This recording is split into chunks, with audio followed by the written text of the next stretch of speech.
భోజనంకి పిలిచారు కదా అని ఎక్కడికి పడితే అక్కడికి వెళ్ళిపోకూడదు. ఆ ఆహారం ధర్మబద్ధంగా సంపాదించినదేనా అని చూసుకోవాలి. ఆహార స్వప్తి సర్వస్య త్రివిధో భవతి ప్రియం యజ్ఞస్తపసదా దానం తేషాం భేదమియం శృణు. ప్రజలు ఇష్టపడే ఆహారం వారి వారి స్వభావాన్ని బట్టి ఉండు. త్యాగం, కఠినం మరియు దాతృత్వం పట్ల వారు మొగ్గు చూపే విధానం వారు తీసుకునే ఆహారం మీద ఆధారపడి ఉంటుంది అన్నారు పరమాత్మ. ఎవరైనా గొడవ పడుతున్నప్పుడు మేము ఉప్పు కారం తింటున్నాం మరి అనే మాటలు వింటూ ఉంటాం. అంటే ఉప్పు కారం తింటే కోపం, తాపం, అహం పెరుగుతాయని అర్థమవుతుంది. అలాగే తినే ఆహారం దోషరహితంగా ఉండాలి. పండించే ప్రదేశం కూడా మంచిదై ఉండాలి. మరి ఎక్కడ పండించారో మనకి ఎలా తెలుస్తుంది? అందుకే ఆహారాన్ని భగవంతుడికి నివేదన చేసి తీసుకోవాలి.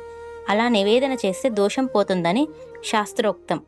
ఆహార పవిత్రత వండేవారి మనస్తత్వం మీద కూడా ఆధారపడి ఉంటుంది. భగవంతుని నివేదన కోసం వండుతున్నట్లుగా నిర్మలమైన మనసుతో వండాలి. ఎవరైనా భోజనానికి పిలిస్తే పిలిచిన వారు ఆహారాన్ని లేదా దానికి ఉపయోగించే ధనాన్ని ఎలా సంపాదించారు అని కూడా ఆలోచించాలి. ప్రతి వారి ఇంటికి భోజనానికి వెళ్ళకూడదు. కృష్ణుడు రాయబారానికి వెళ్ళినప్పుడు దుర్యోధనుడు తన భవనంలో ఉండి తన ఆతిథ్యాన్ని స్వీకరించమన్నాడు. వద్దని చెప్పి కృష్ణుడు విదురుడి ఇంట బస చేశారు.